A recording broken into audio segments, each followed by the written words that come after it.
After my fourth endoscopic nasal polypectomy, my ENT doctor called me and told me that the pathology results were not good, that my condition conveys utmost importance and should be re-evaluated in a better equipped pathology laboratory.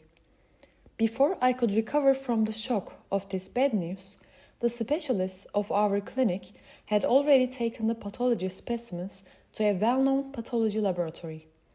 At the end of 3 days, with the expectation of a possible good result, the pathology report I received by email hit me in the face. Invasive and moderately differentiated squamous cell carcinoma in the left nasal cavity. First, I walked away from the clinic and went to a cafe alone. I tried to think about what to do for a long time.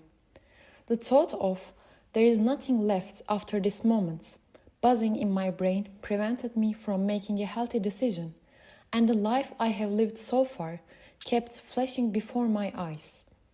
I had been a physician for 40 years. My knowledge of anatomy and pathological anatomy I gained during my medical education told me that my fate would not be auspicious. Question: if as a doctor I was so devastated, what would an individual who had not medical education go through when faced with such a diagnosis? With the reflex of being a doctor, I immediately entered the network environment and started to search for information on this subject. The information I summarized from many articles I read with goosebumps was as follows. Sinonasal tumors constitute less than 1% of all malignant tumors, while 70 to 80% of these malignant tumors are squamous cell carcinomas and originate in the maxillary sinus, 50 to 70%, nasal cavity, 15 to 30%, and ethmoid sinuses, 10 to 20%. The surgical treatment alternatives for squamous cell carcinomas range from simple endoscopic excision to orbital excision, radical maxillectomy, and craniofacial resection. The type of surgery is determined by the spread of the tumor and the structures involved. Radiotherapy can be applied before or after surgery. Although there are some changes in the prioritization of alternative treatments, combined treatment with radiotherapy plus surgery provides the best survival benefits. The place of chemotherapy in squamous cell carcinoma is said to be controversial. Despite the use of surgery, radiotherapy and chemotherapy, the indicated results are not encouraging, especially in advanced lesions. According to one author, in a series of more than 20 patients from 1980 to 2003, 5-year survival for radiotherapy was 0 to 39%, mean 23%, while survival for surgery plus radiotherapy was 35 to 64%, mean 44%. However, delayed diagnosis reduces the success rates of treatments. While I was going through these mental storms, my clinical colleagues had already made an appointment with a doctor dealing with ENT oncology in one of Istanbul's major university hospitals. My doctor looked at the films, briefly examined me with an endoscope, told me that I needed surgery and that he would take me to the tumor consile the next day. When I went to the place where the consile was held the next day, I was once again devastated. The patients waiting in line for their turn at the door had tracheostomy tubes, experienced mouth and nose surgeries, or paralyzed and with gloomy faces. When I was called in, none of the doctors there even looked at me, let alone wished me well. My doctor placed the films on the negatoscope. Everyone watched them with great attention and decided how radical the operation should be. Finally, the teacher, who I thought was a radiation oncologist, told me that he could give radiation to that area, but this procedure carries a high risk of damage to the eye. I was watching frozen, until these decisions were made about me and the anesthesia examination paper was handed to me. With a last effort, I asked my doctor with a wheezing sound coming out of my dry throat how this radical intervention could have an impact on my 5-year survival. While squeezing my films in my hands, and he called the other patients and said, about 40 to 45%. Question: how many doctors consider the feelings of any patient, let alone a cancer patient, when they treated the patient in the way I described above? I tried to briefly summarize what I went through in the 4 days after I received my pathology report. While I was already in shock over what had happened to me, I was also thinking about how worthless I was as a sick doctor. However, isn't moral motivation the first and the most important advice that doctors and healthcare professionals who deal with oncology give to their patients? The next day, I went to see another ENT oncologist working at a large private health institution. The ENT doctor and the radiation oncologist explained in detail what they could do and the possible consequences. They offered me alternatives, explained clearly the potential effects of each treatment modality, and their expected success or failure rates. In the end, we decided together that I would receive 33 sessions of radiotherapy and 6 sessions of chemotherapy as adjuvant treatments. I emphasized that I participated in the decision-making process of the treatments I would receive. In other words, my fate was in my hands, and the decision made for me was a decision that I participated in. Moral motivation that oncologists and health professionals prioritize and deem to be critically important was finally realized. Question: everyone knows that the difference between institutions in the health sector is as sharp as the difference between black and white. But how many people know that the difference between doctors is just as sharp? A long treatment process. Although it appears to be an innocent procedure, radiotherapy is a very challenging treatment alternative that exhausts people and takes away some of their senses.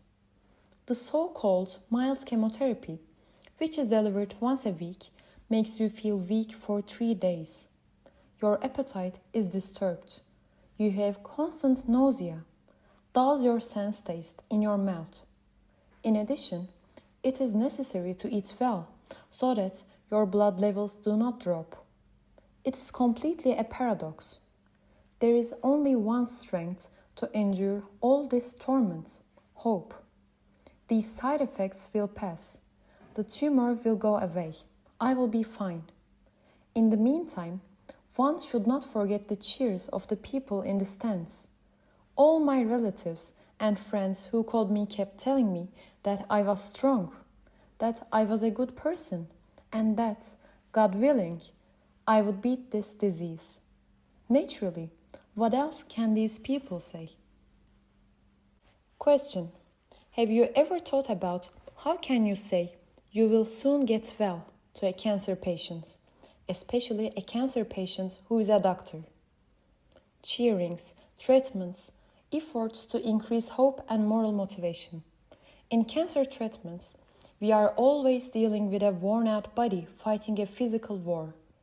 It is always ignored that the human structure is not only a somatic structure, but also has a brain, various senses, in short, a soul. The ongoing battle has many interesting characteristics: treatments, physical devastation, hope for recovery, fear of failure, powerless, pitying eyes on the powerless balding man desiring for motivation, unsteadiness when walking, numbness in the hands, oral mucositis, diarrhea or constipation, etc. Question: I wonder how many oncologists realize how all these somatic experiences affect the senses, how much they strain the brain, how much they hurt the person mentally, and how much psychotherapy should be applied to cancer patients, and even psychiatric help would be appropriate in more advanced stages. Although my first treatment provided some improvement, it was not completely successful. Then I received 5 sessions of a stronger and more localized treatment called CyberKnife technology. In short, CyberKnife is known as the world's first and only robotic radiosurgery system designed to treat cancer with an accuracy of more than a millimeter in the whole body. Thanks to this system, cancerous areas in the brain and body can be treated with high doses of focused radiotherapy. The outcome of the treatment was again far from expected. A year had passed, and I learned that I would be undergoing chemotherapy treatment in the same place, with the same worries and even more worn-out body and soul. I didn't show my anger, but the cheers had lost their credibility and sometimes even started to irritate me. Hopes were dwindling, expectations were not being fulfilled, and still no one was asking how my emotions and my soul were. We started 6 sessions of triple chemotherapy, cisplatin plus Taxotel plus 5-fluorouracil at intervals of 21 days. I think this so-called chemotherapy dehumanizes you. Your only friends are beds and pillows. You cannot get away from them. You always want to lie down and sleep. In addition, after the 5th session, I had DVT, deep vein thrombosis, and after the 6th session, I had a pulmonary embolism and spent 4 days in the intensive care unit. By the way, no one still asks me how my emotions and my soul are. That unpleasant positron emission tomography scan was done again, and the result is still the same as it was at the beginning. The tumor council convened again, and I was told that there was nothing to do medically, that there might be a 5% increase in survival with a radical surgery, which would greatly reduce my quality of life. The choice was mine. Even my family left the decision to me. So I made my decision. I was going to fight until the end. Then luck smiled on me.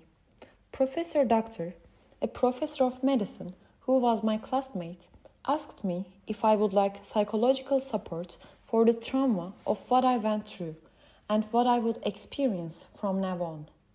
I immediately agreed, and for 3 months I have been receiving support 1 day a week from my psychologist, whose field of interest is psychotherapy for cancer patients. I cannot explain how comfortable and strong I am. I look forward to Saturday throughout the week. I can tell her everything. Sometimes she includes my family in the sessions. I'm still struggling with difficulties. I have fears, I have pain. I get hopeful and then collapse. I have withdrawn from social life. This difficult process that I have been going through for the last 3 months, leaning on my psychologist, had taught me very important things. To summarize, I have once again understood the importance of a physician first consulting a doctor as a patient and then being present in the hospital as a patient's relative. Thus, this patient can observe the behavioral mistakes made by experiencing them. I believe that a physician should be more sensitive, especially to his or her cancer patients. I believe that it should never be forgotten that each patient is an individual, a human being, that at least when talking to him, her, one should look at his or her face and that the information given for written consent should be in compliance with its real meaning. Because, although I'm a doctor, I had a panic attack after the first treatment because the effects of chemotherapy were not clearly explained to me.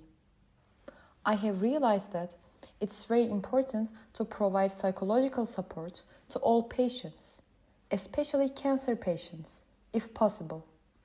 To give a simple example, when I started writing, it bothered me a lot to recall the events I had experienced, but my psychologist encouraged me by repeatedly telling me that I could do it, so I was able to share my disease process with you.